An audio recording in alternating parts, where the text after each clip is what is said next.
Hey, everybody, welcome to our post show where we sit around in our orange chairs and we talk about everything that you just experienced. I love our orange chairs. I don't know what I you do guys too. think No, about them. I like them. Yeah. Perry complains about them. He's like, they're just not comfortable enough. I don't know. I'm like, I well, think that if we sounds were- like a Perry problem. Yeah, but if they were too comfortable, then we wouldn't talk about anything. We'd just be sitting in comfort the whole time. Yeah. I think they're nice. I think Yeah. they're good. They set a good setting for us right now as we dissect our morning service and we talk about the things that we just heard and we just experienced. So first impressions, just kind of off the bat, how was your morning? Worship experience, message? What was your kind of initial just takeaway?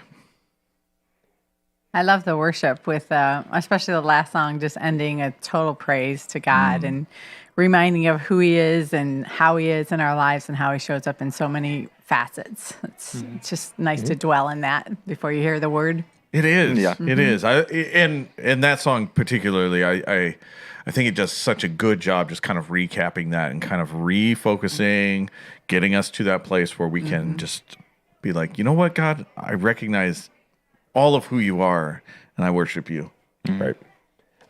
The whole service. It's always it's a great thing to show up and just kind of start your day off right. And pre-show is always a great way to do that. Just not to plug it, but No, it's I always say fun.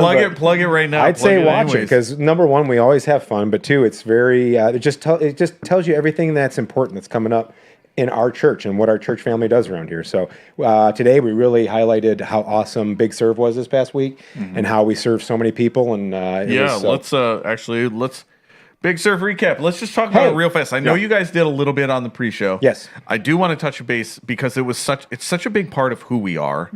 It's in our DNA as a church. Like if you just even look at the name of our church, right? Connections Community Church, right? Yeah. Like our purpose is to serve the community, right? Our mission here is to connect as many people as possible to God, to each other, and their purpose in life. And we do that by living that out, not just on Sunday mornings here in this building. Yep.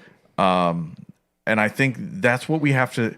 We're in this continual battle to make sure people don't ever fall into the trap of like church is just a thing I go and do, and then that is separated from who I am. Right. And And I think- from the rest of my week. Right. It's and just I a think Sunday thing. Big you know? Serve helps remind us that. So if anybody has any great stories about Big Serve this week, I would love to hear them.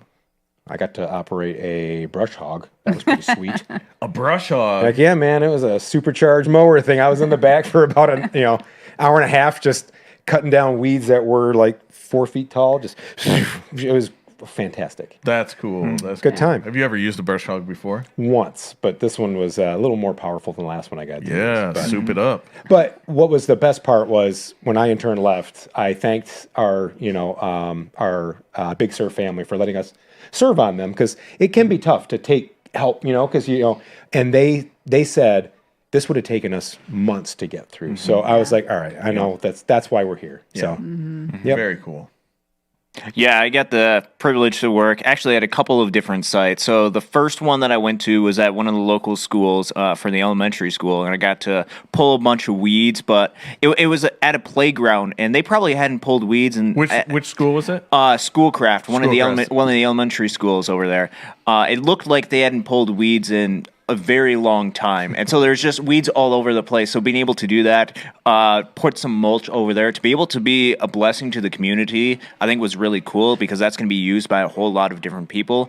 And then it also, what was cool about the end of the week for me is it got individualized a little bit because I actually had the chance to go over to somebody's house and be part of a project that helped build a ramp for somebody who is in need of a ramp. Cool, And to see the dedication of people around the church too. There were people that were there for several days in a row till 10:30, 11 o'clock at night, working to help make this a reality for a family within the community, I think was a really cool aspect of what we are intended to do as people here, as Christians, to go out and be a blessing to the community as best as we possibly can. And Big Serve is just one of those small instances where we can go about doing that. But it's not just Big Serve week; it's something that we can do each and every single week. Oh, for sure. For sure. I love that it paints a good picture and example for people, but hopefully we're hoping to see that replicated, right? Yes. Yeah. Yeah. Well, Big Serve is a great, amazing experience that we have here. If you're looking for a church that wants to give back to the community, come and check us out. Like this is who we are. It's part of what we do. But we dig into the Word of God and we dissect that too, and we try to find out what He has for us, and that's what we're going to talk about this morning. As Dave opened up the Word, and Super happy. yeah. Well, first off, what do you guys think of this series that we're in, where we're taking these like almost truths, these declarations that are like that sound really good, or that the world might paint in one way, and then we realize that God has a different story to tell. Are you guys digging this series? Oh, yeah. totally. Yeah.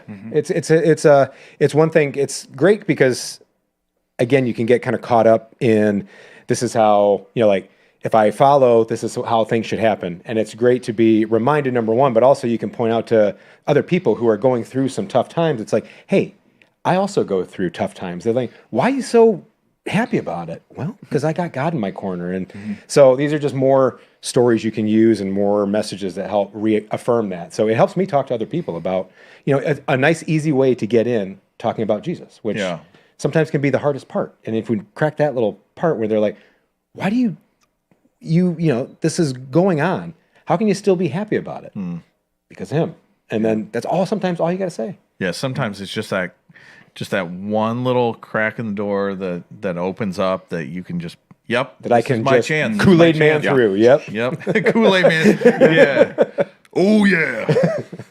Yeah, I think it's important too because the world, we do have an enemy and he's deceptive. And so it's important to clarify the distinctions between happiness and joy because I think when people get born again or you come hear a great sermon and you feel the Lord and you get saved, I think one of the first conversations is like, all right, let's really talk about what that really means because you can expect, trouble. You can expect that you're going to suffer at some point. The Christian walk is not an easy walk. And, you will have times in your life where things just like, where are you, God? And like Dave said, He is there. And if we can press through it and trust Him through the worst of times, that, later we can look back and see where we grew or we overcame something or a whole new, a blind spot in our own lives has been revealed and we end up to be a better, stronger person of faith, and which then is a blessing to all those around us, and hopefully God and ourselves as well. So I think that element that you said right there of blind spot really hits it on the mark because I think there's often times that we think we are doing things correctly. We think we're doing things the correct way. And it might seem like it on the outset that is the correct thing, but it might be slightly off. And I think this series is directing at a lot of those because oftentimes we get rooted in a lot of things that we see throughout the world, and we don't often root it back into what God actually says. And so making sure that we do that, knowing that oftentimes we can have different blind spots, we can have things that we don't fully get things correct, but knowing what God says about us can really help with that process and make sure that we're doing things the way that He designed us to do it. Yeah. And I love what you said, Kathy, is, the enemy is highly deceptive and can make something sound so good and so right. It's just a little off. So let's jump into this real quick because this morning we talked about happiness, right? And I'd like to see it. I'd like to see us kind of answer this in a way that is a little more like our own context, our own world. But how do we see the world specifically around us define happiness? Because I know we are all inundated by voices around us. What is it in your own specific world that you're hearing like this is happiness? Comfort, Mm-hmm. having, had to have money, to have comfort, to have family around, to have all the pleasures of like not worrying about food or bills or, just, if you're successful, if you have a lot of money, your life will be happy. But some of the richest people are the most miserable. Right, And because that's not what true happiness, in the moment. And yes, it does meet some of those. Things will be easier, I suppose, if you don't ever have to think about your bills. But the truth is, God's purpose, making a difference, loving Him, helping others, and showing up for others in a way that is serving and all about them in the sense of how do I help this person become who they're supposed to be. That brings true joy. When you can preach the word or just love people in a way that brings them closer, that brings you real joy in the end, more than any comforts. Yeah, and what's so tricky about that is there's things in our lives that we have to pay attention to. We have, we have to somewhat plan for retirement. We have to provide food for the family. We have to have a roof over our head. Yeah. Certain things that we see as necessities in our culture, in our day and age, how we live, the sliding scale is when that becomes the focus, right? Yeah. Yeah. I think in mine, it's more of like instant gratification. Like, do what makes you happy. And I say we're talking about happiness, but basically what you want to do, just do it. Don't have, or just buy this, buy that. It's a very selfish driven culture we're in. And it's like, this is what I want. So that's what I'm going to do. And I'm like, well, that's not always the right thing to do. Because sometimes I want things that aren't helpful to me or that are harmful to me. And we live in a day and age when that's like, there's nothing bad for you. Just do it. Because there's nothing else after this. I'm like, yeah, there's a lot after this. So If it feels good, do it. That's been the motto that people have just grabbed onto, and it's been so harmful in so many ways because they have such great consequences down the line when you make some really stupid choices, which I've done in my life. But and just or the pride and I don't know, just attitudes that we get, that are not really loving and kind. Yeah, and that I'm going to pull up this slide.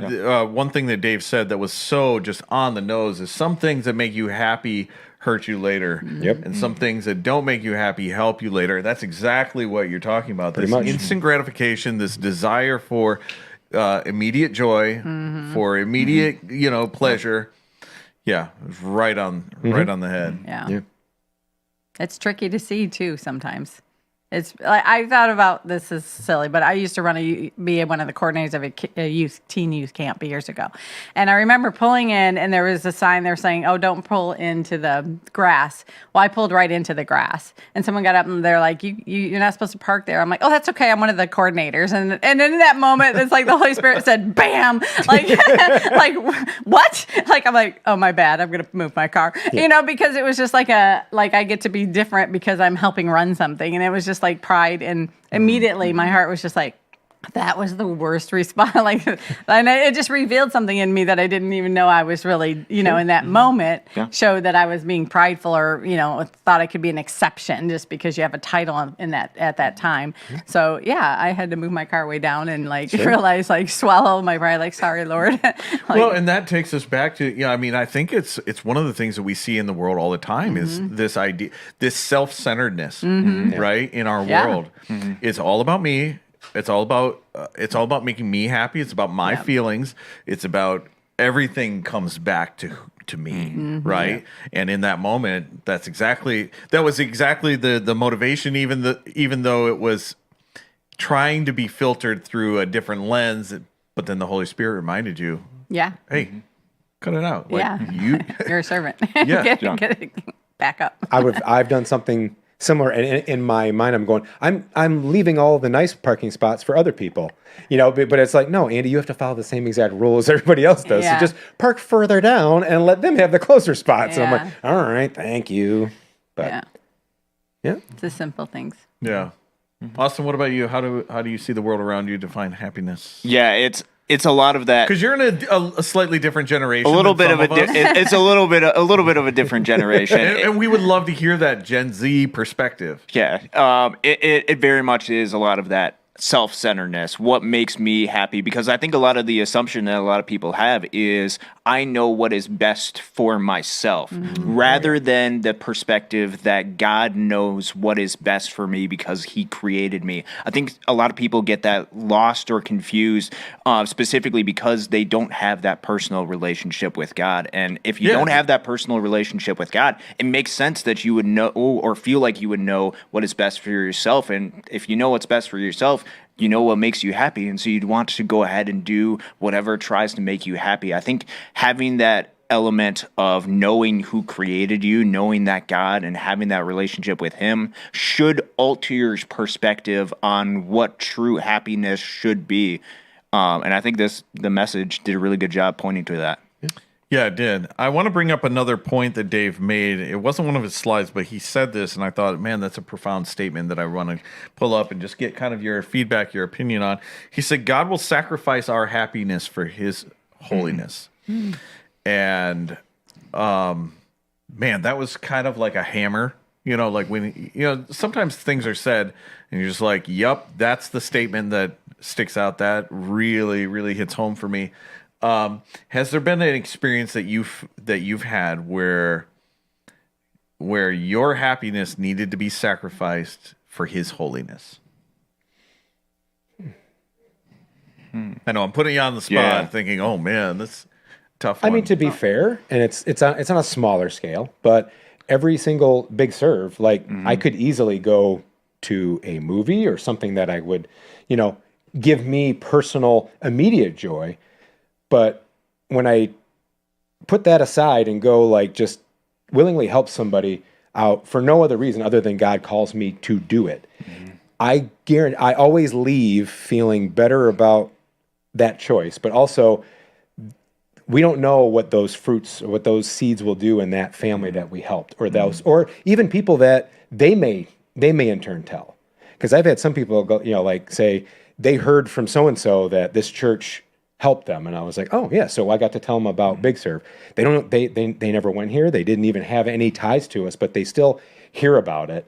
And that's one. It's a very minor thing because I thankfully have not been placed in a whole lot of times. Like God has given me a family that I love, friends that I love, and things that we can do together. But sometimes you have to put those aside when the need to serve or to put others before you is placed in front of you. So. Sure. Yeah, and I hope that a lot of people are feeling that way as they're coming out of Big Serve, because I know for me it was a very tiring week with a lot of the demand work, pouring concrete, digging up a whole bunch of grass, pulling weeds and stuff. Not necessarily the most fun activities or the things that I would do to go ahead and make myself happy, but it is the things that you take and intentionally sacrifice in order to be of benefit for other people, that when you look back at your week, when you look back at what happened, you go, that was a good week. That was something that actually made an impact and was designed to help put me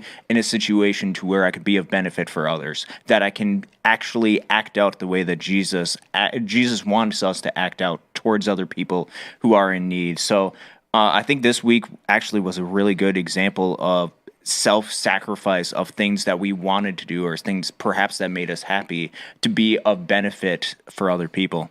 Yeah, and getting jumping on this, I think those are great examples. Sometimes it's harder for us internally, like because we are called to live a holy life, which is really hard, and that's a really challenging thing. And to know, like when he says, "Be holy because I am holy," the definition of holiness that Dave had for us was very helpful for me. It was holiness means being dedicated to God and fit for His use. Yes. It doesn't mean being perfect. Nope. It means being ready and willing and able to go do it. So the question I have for you guys, kind of our final thoughts. We got about a minute to kind of jump into this.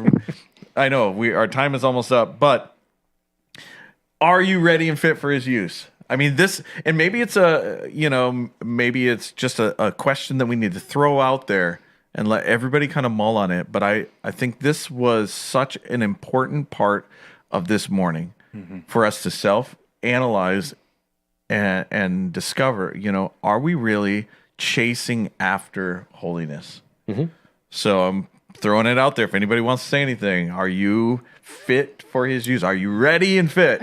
I'd say it's a continuing growing process. Like I immediately think of things in my life where like, okay, sometimes if I choose to, binge watch TV instead of movies, because I know that's just a cultural thing we do and we feel okay about it. But the truth is, just the other day, Yance and I watched this, and I said, "Boy, we sure just wasted hours where we probably could have been like reading the Bible or watching The Chosen or doing something a little more edifying than what we just watched." And and I think it's a day by day choice of every time, like, should I have that drink? Should I look at this screen? Should I do this? Like every single thing we in our lives, every minute that we choose to do the right thing over, well, just this one thing, or no one's gonna know, or things every day, those things that we each struggle with. That's where, like, the more we say yes to holiness and the no to the other things that pull each of us, because we have a sin nature, we're going to be pulled. Yeah. Yep. And the more we say yes to the right thing and no to the other, then I think then we build our endurance and become much more fit to serve. Yep. All right. Well, we got to leave it with that. Yeah. We'll leave it with the challenge that Dave left us. Prioritize your holiness over your happiness so you can end up being filled with joy. We're glad that you joined us this morning. We're excited for you to join us next time, and we'll see you later.